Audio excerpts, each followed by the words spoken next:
a cyclist head on from the front. Just before they run you over, it looks like someone walking very stiffly, lifting their feet very high off the ground. They look like someone who's in hospital. The physio has got them out of bed and they're walking them up and down the corridor and they're saying, "Oh, you're doing great. You're lifting your feet up nice and high. Maybe in a couple of days we'll be able to try it without the walking frame." And then, of course, the cyclist goes, "Oh, I'll try it now. I feel great." And then they take their hands off the handlebars and then they run someone over. And they go, "Oh, I managed to run someone over without even using the handlebars. Isn't that great?" And the physio, of course, says, "No, that isn't great. That isn't great. This isn't a stationary bicycle. You're actually on the real road." "Oh, no, wait, you're not. I'm confused now," as your physio. "This new frigging contraption I have you on has got me confused." The physio thought he had you on a walking frame. He thought he had you practicing on a walking frame and he was standing in front of you, watching you lifting your feet up and down. It turns out, inadvertently, he has in fact set you up on an exercise bike. And the reason it causes so much confusion now, because these exercise bikes nowadays, you have an app and you put your tablet on the handlebars and it shows you an actual road, like a computer game. And that's what causes the confusion. So you totally freak out the physio doing that. Nobody harmed, I suppose, except mentally scarred for life. That's not the same as having a scar on your brain, by the way. You can be mentally scarred, but not be physically scarred on your brain. And it's interesting, because if you were to get an X-ray, you said, "Oh, this fella is mentally scarred, and this other fella is physically scarred. He banged his head." I suppose it's the question of layers. One of you has the scar on the outside of your brain. The other one has the scar on the inside. I have a scar on my head. I don't think there's any brain damage connected to it, as far as I know. I have a scar on my head from when I was changing the cat litter once and I got a scar on my head. Anyway, on with the show. Into your head, into your head, into your head, into your head, into your head. The screaming I referred to 3 or 4 weeks ago on the programme from the playing area near this house in this estate is still ongoing. I did explain this. I understand it's perfectly normal in an estate for children to play and scream. No objections to it whatsoever, no complaints at all, it's all fine.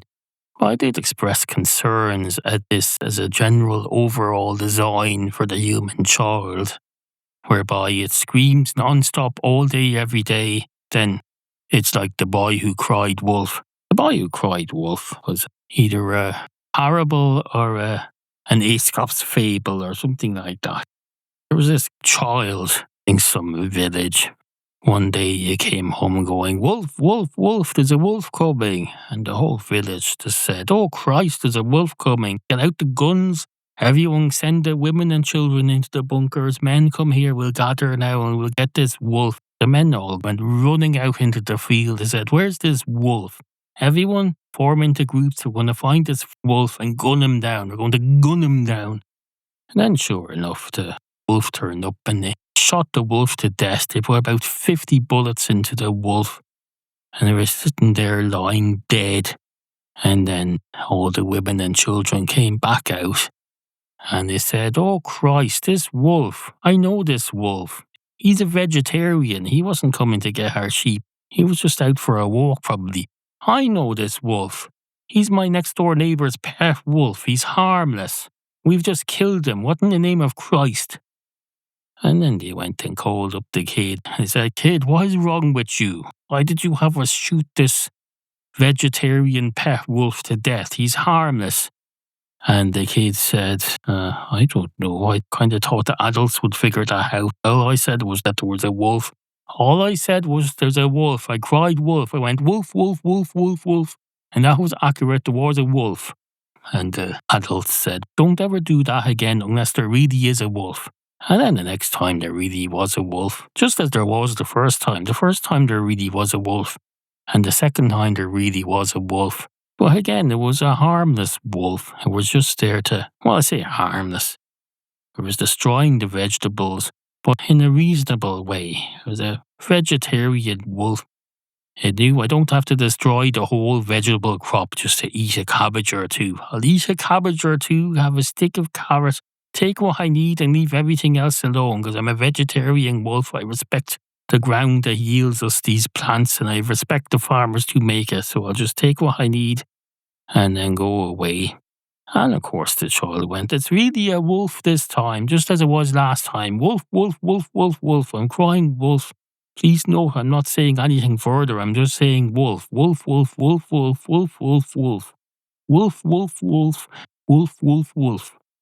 And of course, someone set off the wolf alarm. Someone's wife who's in charge of the fire practices and the drills and all that stuff. They set off the wolf alarm and the children were gathered up and brought into the underground bunkers. And the women went into the underground bunkers with them and the men gathered up their guns and they went out and said, wait, is it really the wolf this time?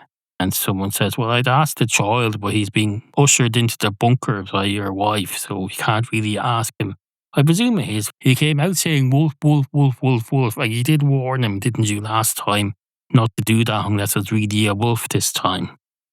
And the other adults say, that's true. He wouldn't fuck that up again. So then they came upon the wolf, and this time they decided to be sure about it. So they shot him 60 times, and then they went up close and stabbed him. They stabbed him in the face, and they stabbed him in other places as well. I don't want to be too graphic, but suffice to say the wolf was dead. It wasn't the same wolf as last time, but it may well have been related. I don't know. Do wolves travel in packs? Maybe not. Maybe they were traveling in packs, but they were keeping their distance. Maybe that wolf was keeping a couple of 100 yards behind the other one. I don't know. It seems possible now because a third wolf came along a couple of hours later, and the kid went wolf, wolf, wolf, wolf, wolf, wolf, wolf, wolf, wolf. And the adults went, no, no wolf, no, no, no, no, no, no, no, no, no wolf, no, no wolf, absolutely not, no, fuck that shit, no wolf. And the kid went, wolf, wolf, wolf, wolf, wolf, wolf, wolf. And the adults went, no, that's not a wolf, that's just some child going wolf, wolf, wolf, wolf, wolf. Do wolves even go wolf, wolf, wolf, wolf, wolf? I don't think they do. I know dogs go woof, woof, woof, woof, woof. But wolves don't go wolf, wolf, wolf, wolf, wolf, do they? Do they even go woof, woof, woof, woof, woof? I don't know. Do wolves bark? And if they do, does it sound like wolf, wolf, wolf, wolf, wolf? That would seem a self-defeating thing to do for a wolf, to warn everyone that it was coming. If you was an elephant and it was going around going elephant, elephant, elephant, elephant, elephant, you would think it was fucking psychotic. He'd say no. Wouldn't be fair to hunt down this elephant that's clearly mentally disabled. I'll tell you what, we'll bring it over to the zoo. We'll donate it to some zoo. We won't hunt that. I mean, I know we're scumbags who hunt elephants, but come on. Such a thing is going too far, no. That's like taking candy off a baby, or sweets as we say in the Western world. You Americans call it candy. We call them sweets. You call them candies and we say also sweets. But no, that's what happened with the boy who cried wolf. They said, no fucker. And then the wolf came and ate the whole town. Turned out he wasn't a vegetarian wolf this time. He was a cannibalistic wolf. He come along because he'd smelt the two dead wolves and he thought, oh, that sounds interesting. I'll go and see what's going on here. Oh, look, humans, I'm going to eat them all. And he ate them all. Now, how we know about this, I don't know, because all the humans were dead. Who wrote this story down and told it? That's how parables work. They're not real. Someone makes it up. Whoever made it up wasn't there at all because it never happened. It's the perfect story. You don't have to be there, so you can just make whatever you need to happen for it to be a lesson happens. It's clearly nonsense. A wolf wouldn't do that, come along and just eat everybody. And a vegetarian wolf wouldn't come along and select bits of the cabbage. But because it never happened, that's the beauty of this. You can say they did. You can just say whatever suits you to make it into a parable. And that's how you make a lesson. And that's what you do if you choose a career in teaching. You get to do that. So if you think you might want to be a teacher, that's what's involved. So there's a little mini careers day for you. Now, I've never been a teacher.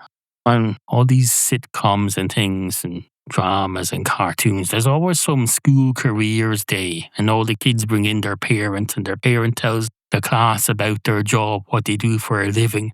There's never a teacher doing it, because the teacher obviously is just there. There's never a teacher going, here's what it's like to be a teacher. So if you ever need to know what it's like to be a teacher there, I just gave you a thing. That's what it's like. You get to make up shit like that and tell your kids it's a parable. Now, you might think that's good or you might think it's bad. Well, at least you know something now, so you can at least make a judgment. So you have that now forever. So that's great. We've a lot to get on with today. Items that need to be attended to. Issues that need to be addressed. Topics. Oh, topics. We've got lots and lots of topics. We're positively booming to the seams with topics.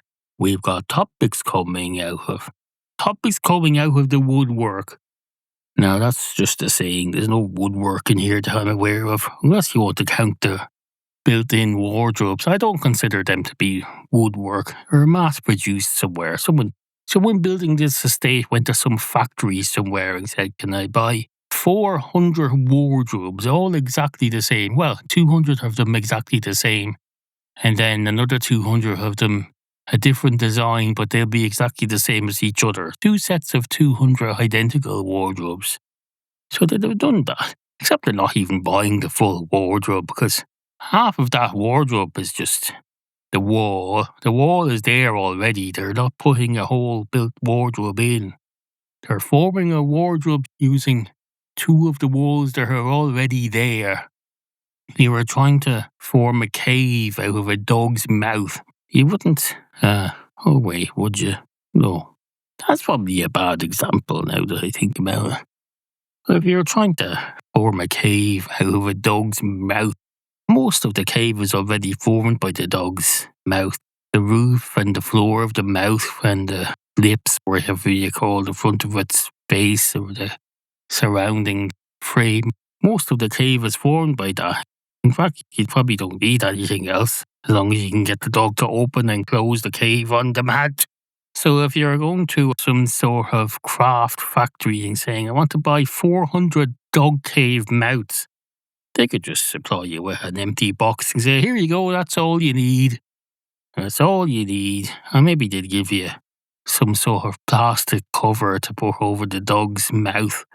Or maybe a security system. Maybe they give you what's that thing you put over a dog's snout when you wanted to not bite your child's head off? One of those, except it wouldn't be to protect children from your dog.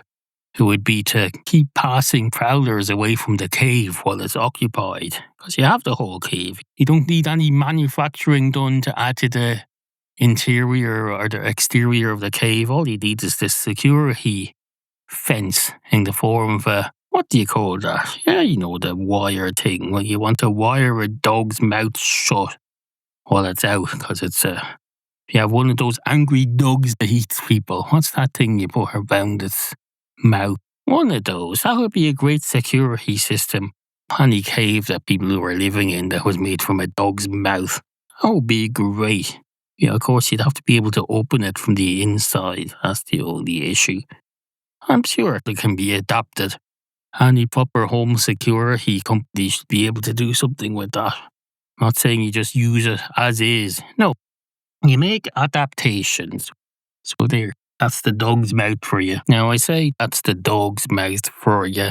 Obviously, I'm not going, here's a dog's mouth that I've arranged for you. There's no work involved. I've just arranged for you how you can acquire a dog's mouth. Here you go, just go get it. All you need is a dog's mouth and some sort of security system that you can go and order. No. I'm not offering a dog's mouth to you. If I was, I'd have the decency to at least provide a dog. No, that would be the audio equivalent of one of those old comics I used to get as a child. I used to get funny comics as a child. I used to buy Whizzer and Chips and Whoopi and Buster, and sometimes if there was nothing else available, the Beano. And there'd always be some thing that say, free inside, free cut out house. And you'd open it up and there wouldn't be a house at all. It'd be a thing you cut out. You're supposed to build a house yourself out of paper. There'd be instructions in it. It would say, oh, tear out 8 pages, grind it down into a fine pulp. If you're not sure how to do that, ask your parents who make papier-mâché briquettes for the central heating system. But basically all you do is tear them up.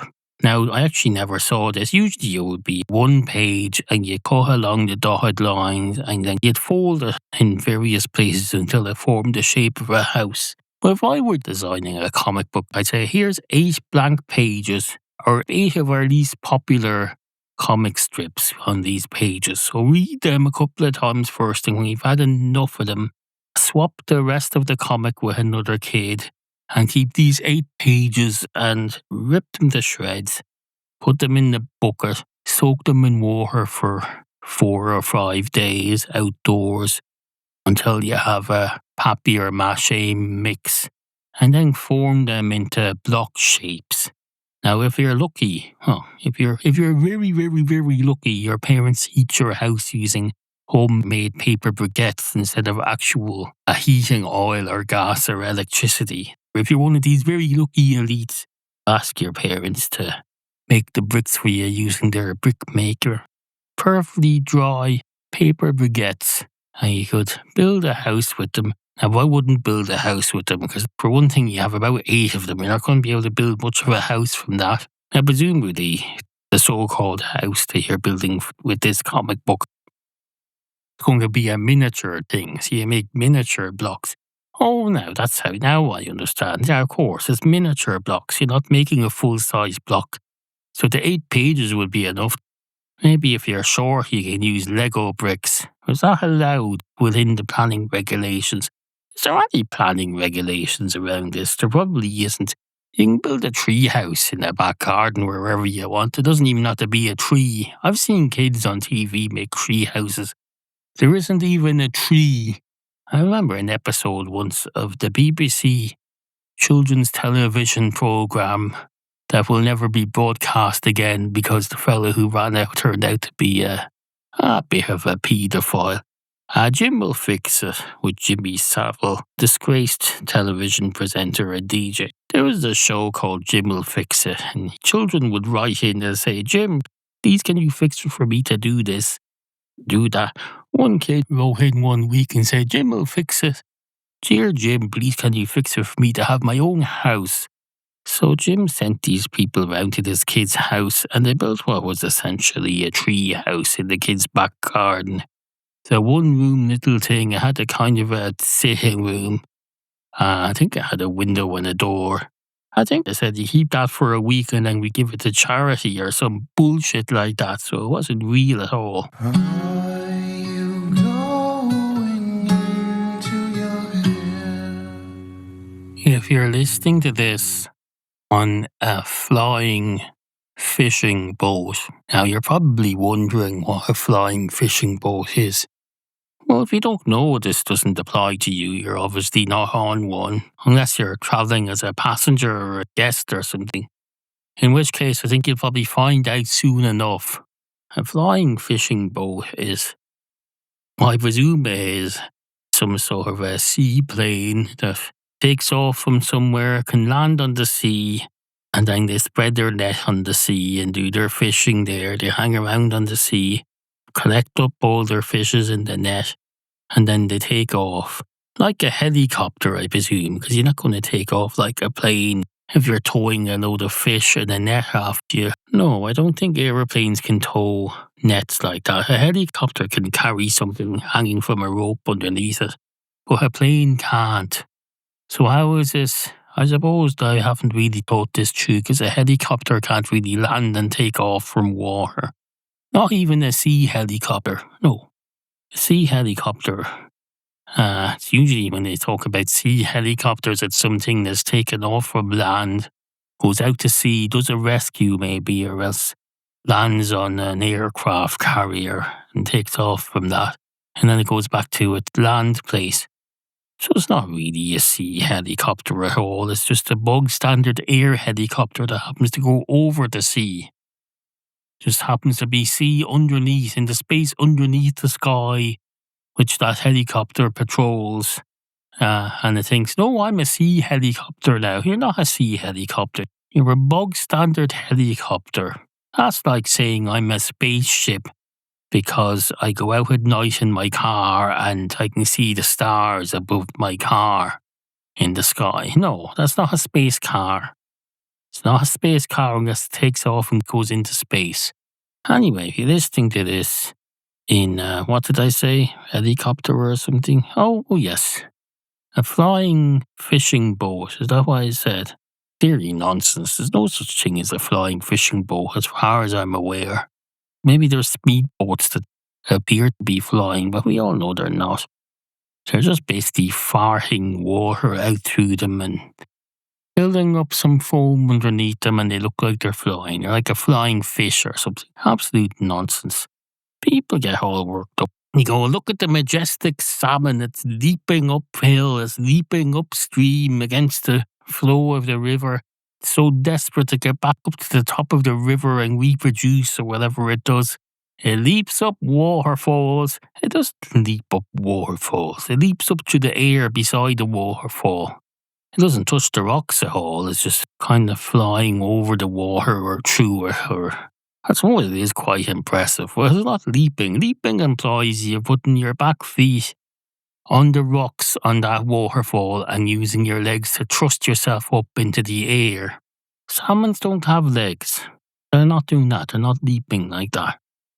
What are they doing? They probably don't know themselves. They probably go, oh Christ, I've got an awful pain in my... Do I even have ribs? I'm a salmon. I'm a fish. Do I have ribs? Maybe I do. I suppose maybe I do. But I have a pain down in wherever my ribular area would be, or the equivalent thereof. So I'm going to try and thrust that out of me by pushing myself up into the air. If I happen to take off as a side effect, well, so be it. See where that takes me. That'll be a nice distraction, I suppose, if I suddenly figure out I can fly. So we'll have a go at it. I'll trust myself. Oh, look, I'm flying. Isn't that great? I'm flying. I'm going upwards into the air. Now, I'll try doing this away from the water because I don't want this water spraying all over me. I'll go and try this. So that's how you test a salmon. See how impressive it is. Take it away from the water and say, now try jumping up into the air. See how that works out for you. No, it doesn't work at all. You have to be beside a so-called waterfall, a vertical canal. They're travelling up the canal. Don't let them tell you they're flying. They're travelling up a canal. It's almost as unimpressive as when you drive a canal boat through a lock and you say, oh, look, I'm going up the stairs. When you go through a series of canal locks, you can create the impression that you're going up a stairs because you go into a lock that's full of water and then they let all the water in from the lock above or something and that fills up so your water rises and then they open the locks and you go into the next one that's already level with that and you're being lifted up a series of steps. But the boat isn't doing that. So the salmon isn't doing that either. Don't be impressed by the salmon. And it's certainly not a fishing boat either. It's not a flying fishing boat. Although wait, do salmon eat tuna or something, do they? Someone eats tuna. Who eats tuna? Apart from people, isn't there? So one of those big fishes eats a lot of tuna. I think so, I'm not sure. Isn't that why they say, oh, you should get rid of those fishes because they're eating all the tuna? It's appalling. Be none left for us. I don't know, someone eats tuna. Maybe it's us. Maybe I'm thinking of human beings. They certainly like to accuse somebody of eating all the tuna in the seas. I thought there was a fish or mammal or something that does it. I know we do as well. We eat all the tuna from the sea, but someone else is doing that as well. We didn't start that.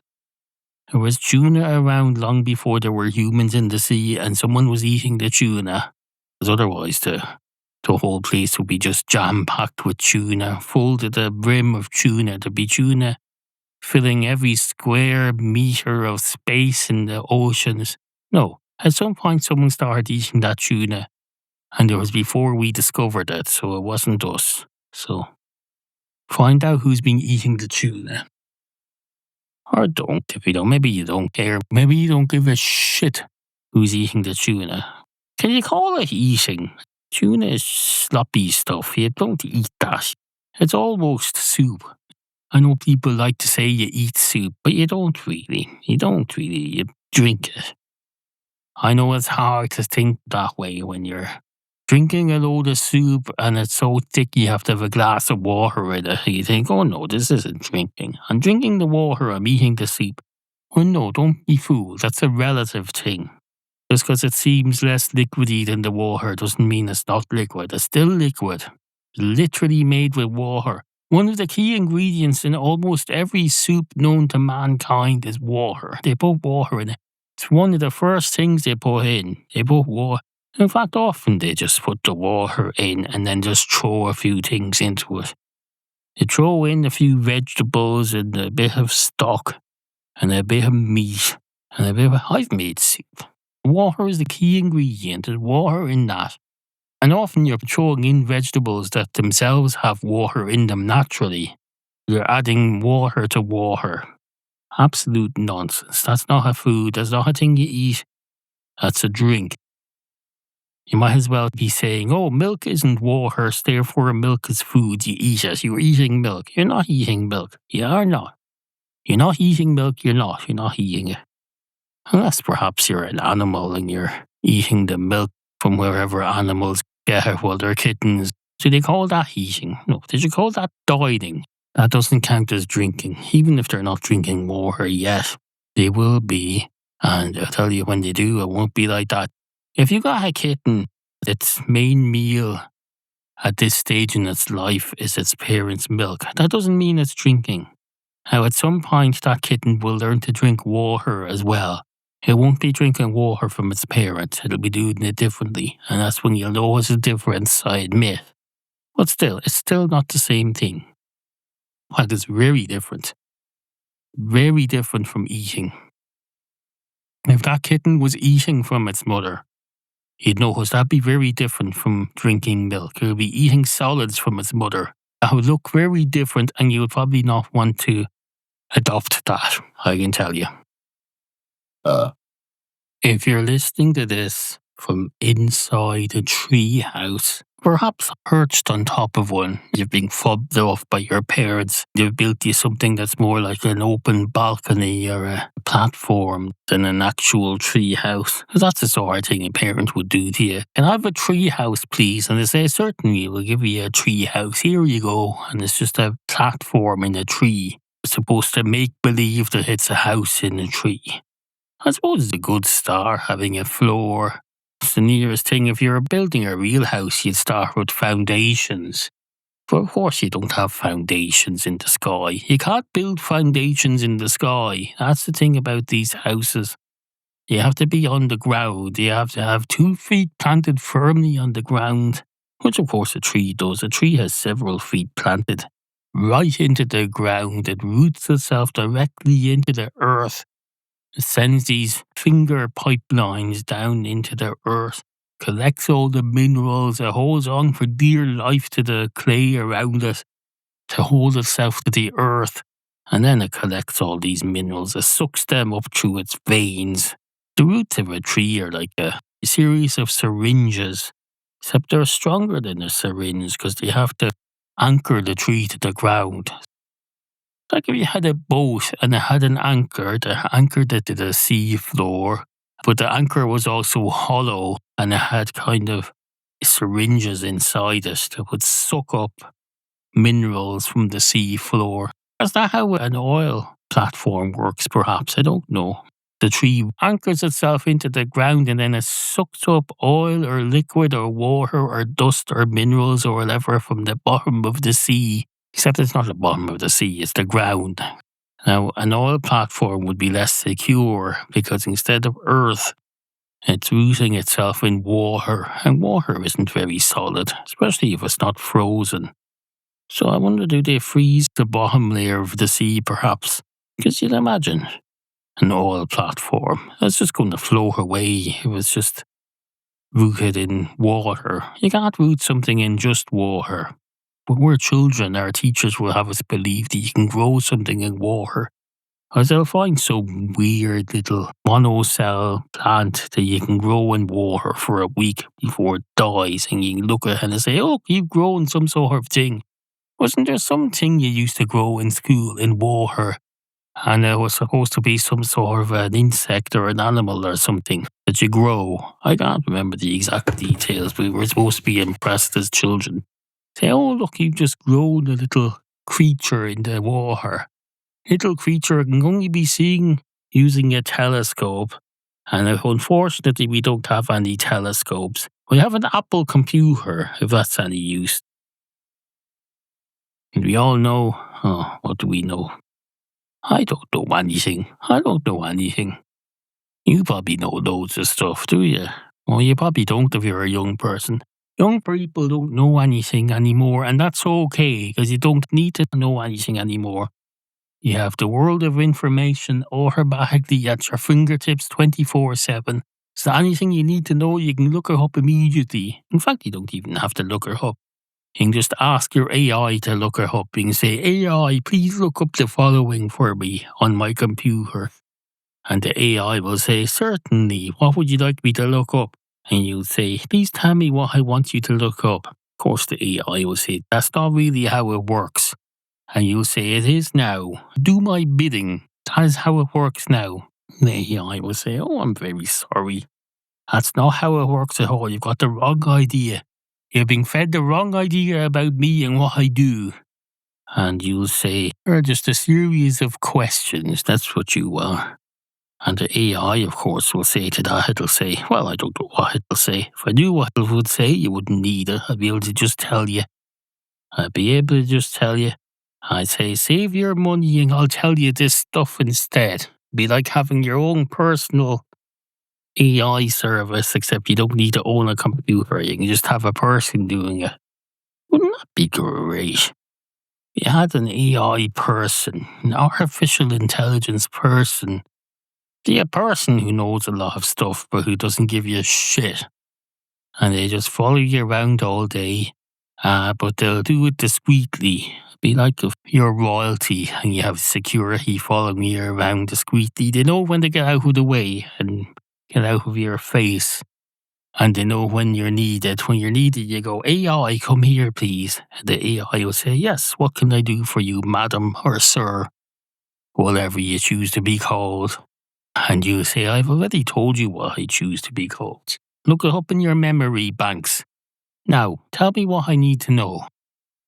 And the AI will say, I think you need to know even less than you do now. I think you know too much at the moment. So, if you hang on a minute, I'm going to plug this in. It's a little suction device. I'm going to suck out the excess information that's in your head. You don't need to be burdening yourself with that. Suck all the information out. And when you need it, I can provide it to you. You're royalty. You don't need to be carrying cash. And you don't need to be carrying knowledge or information in your brain. So I'll just empty your brain out for you now.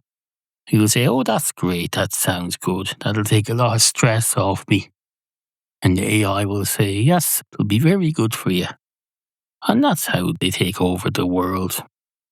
The rich people. Into your head. Once upon a time, there was a dog. A dog. A dog. A dog. A dog. A dog. A dog. A dog. A dog. Basically a dog. And this dog, he was walking along a canal towpath one day. He wasn't towing anything. Don't hold that against him. These canal towpaths, they're mostly historic nowadays. They're not used for towing anymore. Traditionally, the canal towpath was for a horse or a donkey or some other weight-carrying animal who would be effectively towing the boat. The boat would be in the water, moving by the animal's leg momentum, but through the water. The horse didn't have to swim, and the people in the boat didn't have to get up off their arse. Of course, the first bridge they get to on this canal, the horse starts walking around it in circles, gets himself tied up in knots. You used to see this all the time. When the country used to run on canals, you used to have barges going up and down these canals that went halfway across the country and up to the city. Every bridge you get to, they had to have a little extra space because there was always someone there trying to untie their horse from this bridge that they'd walked around. They'd walked around the bridge about 8 times. And of course, in the more imaginative communities, if you lived in some little village there, a little one-horse town, in fact a 0-horse town, where nobody had ever seen a horse before, if you were running the Boy Scouts club in one of those towns where there was nothing to do, you'd bring them out on a Saturday, you'd bring your Boy Scouts down to the local canal bridge and you say, today we're going to help out, they're going to help us and we're going to help them because we're going to untie all these new knots the horse has inadvertently taught us. Half of the scouts would do that and the other half would be there with notepads sketching what type of knot the horse had inadvertently made. And that's where the scouts would learn their new knots. Now, clearly that's nonsense. I'm not going to go so far as to say it's a lie. I haven't checked whether it's true or not, but it is nonsense because I made it up. I'm just assuming it's untrue. Just because it's nonsense, don't assume that it's a lie. No, it may well be the fact. May well be historic fact. More ridiculous things have happened through history. We certainly did have the canals, and we certainly did have the towpaths, and we certainly did have horses walking along the towpath, towing a boat that was in the water in the canal. You're probably one of these city dwellers, or you're in America somewhere where everyone lives 2,000 miles from the nearest body of water. You're probably thinking, oh, that's ridiculous. A towpath with a horse walking along it, towing a boat. That's ridiculous. No, that part is true. That was a real thing. There are canals still, and there are historic towpaths still. And if you wanted to, you could probably tow well, you couldn't. A horse could. A horse could probably tow something along that towpath if it wanted to. Oh, they're all being turned into cycle lanes now. Cycle lanes and footpaths. Everything's a footpath or a cycle lane or a cycle lane or a footpath. If they had a bit of imagination, of course, I've seen these boats that tourists hire. They're kind of like pedal things. You drive them with pedals. And it's like driving one of those bicycle taxis, except it's in water and you're pedaling it somehow. I'm not sure how it works. You can have them in the canals and then you could free up a bit of space for pedestrians. These duck tours, they go both on ground and water. Surely they can do that with bicycles. Surely it's not beyond the wit of the bicycle manufacturer to manufacture a bicycle that can go in the water. And I know what you're thinking there. You're thinking that'll go rusty. What? Bicycles can't be in water because they go rusty. Well then what are you doing out in the rain? What are you doing out in the rain? And your answer to that is probably cycling. I'm cycling because that's how I get to work. I have to cycle to work. Excuse me. Some of us have to get up off our backsides and go and earn a living. And the way I do that is by getting up off my backside and then putting my backside onto the saddle of a bicycle and then putting one of my feet onto one of the pedals and then pushing it with my right knee and then putting the other foot onto the other pedal and then moving and then continue moving my feet in kind of a circle. But if I were to look at me head on, if I were to show you, if you were looking at me head on and I was trying to demonstrate to you what shape I was moving my feet in, you wouldn't see me making a circle with my feet because you'd have to be looking at me from the side for it to be a circle. Looking at me from the front, it just looks like my feet are going up and down and up and down and up and down. And while one foot is up, the other one is down. It just looks like I'm walking, except I'm holding on to a set of handlebars. If you ever have an opportunity to walk around the circumference of a combine harvester, I should explain myself first. I've never been anywhere near a combine harvester. I don't think I've ever even seen one in real life. But I assume because I've been on a river cruiser boat Those have a kind of a circumference you can walk around. You can walk around the front of the boat. There's a little rail.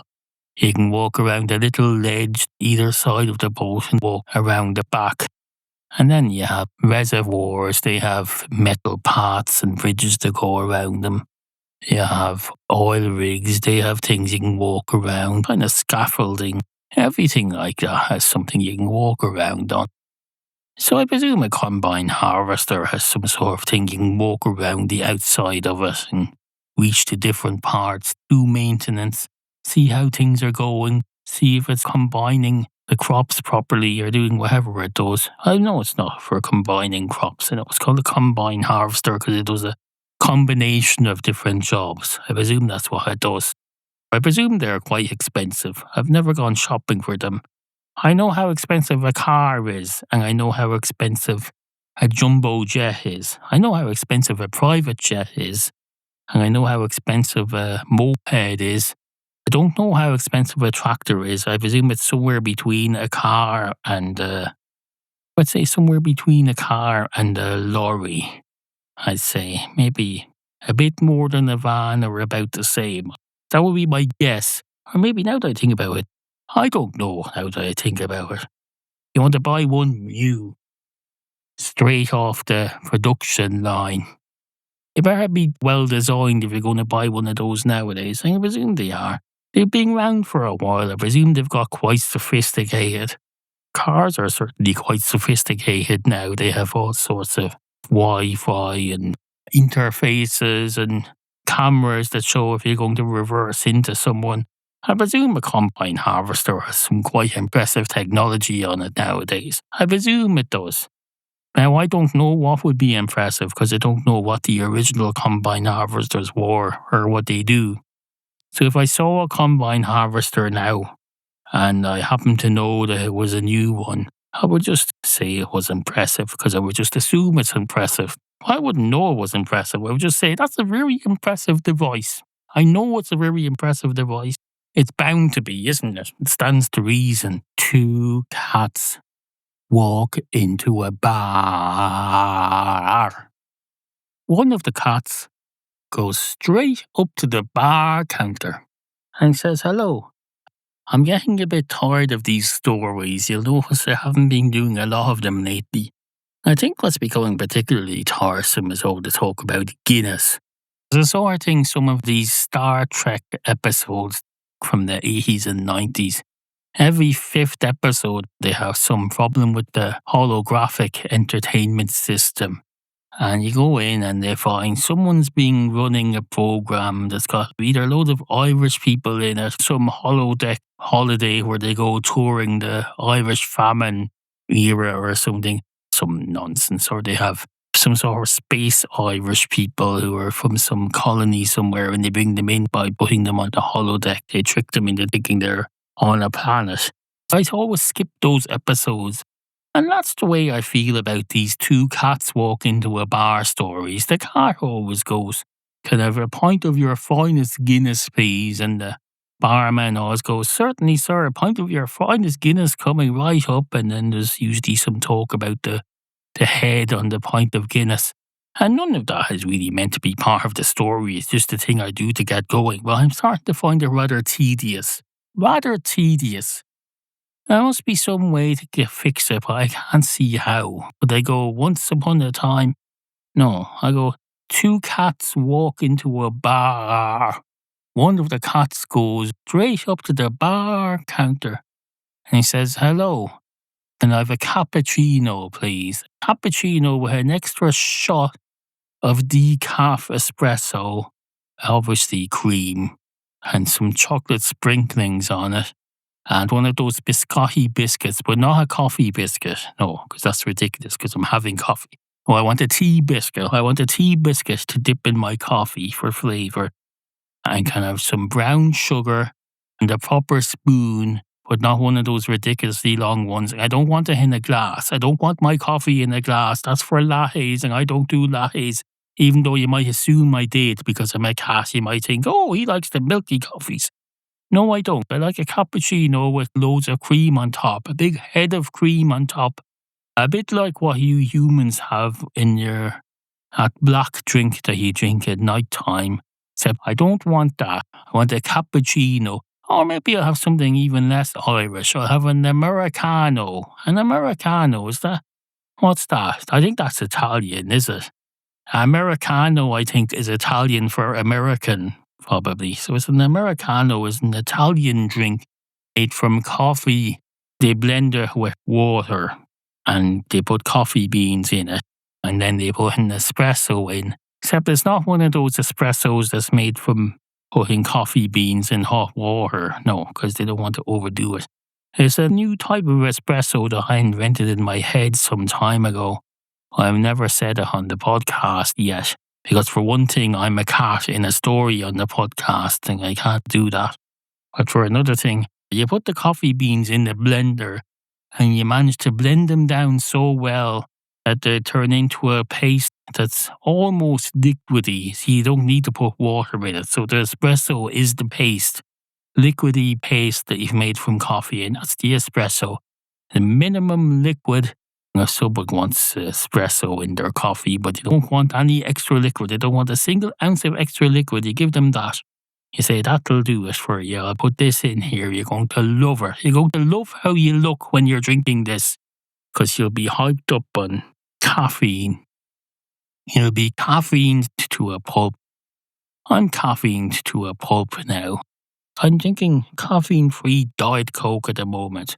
Not my usual caffeine-free Coke Zero. It's caffeine-free Diet Coke. Suffice to say, that's what I'm drinking at the moment. So be it. That's the way it's going to be. So, And